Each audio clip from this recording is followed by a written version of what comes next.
they couldn't find enough evidence, so they let him go free. If it would have happened that way, I wouldn't be sitting here today. Neither would my brother or my mother. Did your training with the Hitler Youth change as the war progresses? Did you get into an anti-aircraft battery? Well, as a 17-year-old one, I was assigned to what one would call aircraft helper. We were in barracks, and I was trained to use the anti-aircraft double-barrel gun in the south curve of the racetrack in Berlin, the Avus.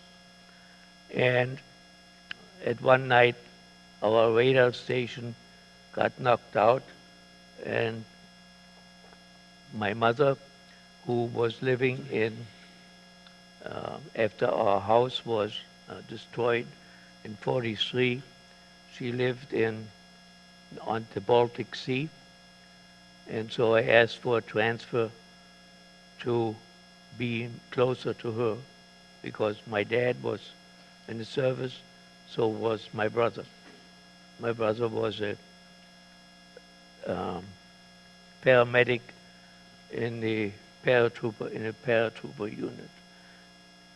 And so I transferred to Stettin and was operating a generator for searchlight battery, and we, with our searchlight, welcomed the Allied airplanes who started to bomb the V2 factory in Peenemünde on the Baltic Sea.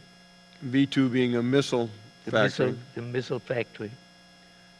After that, I was drafted into the work corps, which you had to do for 3 months, and I built runways in East Prussia, and I guess the Russians are using it now. I remember we had also another work group building runways, and it was a sad story because those were Jewish people who were held in a camp and were forced labor to build the runway, the other runway. We were not allowed as soldiers to even contact them. We couldn't help them. They were about 500 yards away from us. So I mentioned also I had an aunt and who was Jewish, and so was our personal physician in Berlin. And Dad would meet with them, talk to them, walk with them, even in the uniform of a German Air Force officer. He was not afraid to walk with our relatives and best friends, even though they had to wear the Jewish star on their outer clothing.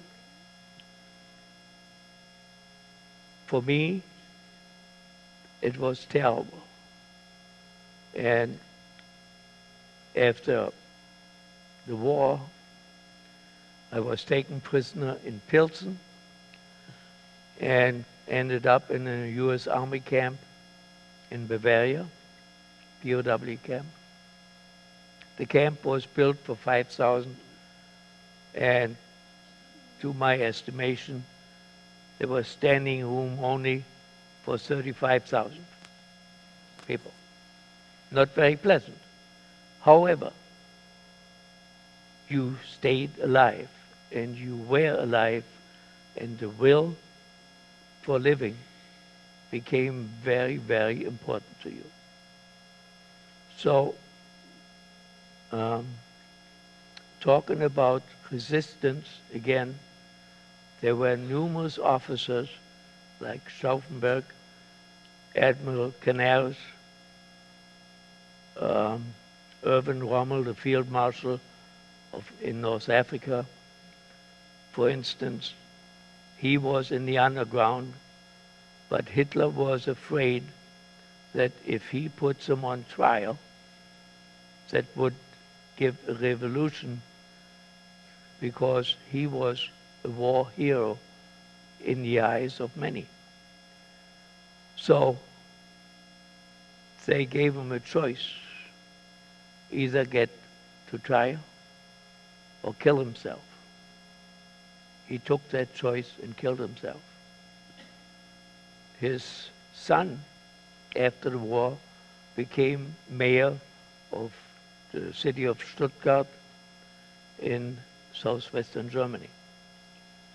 And it is, for me, a great opportunity to speak to you today that yes, there was resistance against a terrible regime, and a lot of people paid their lives for it to stay in that belief.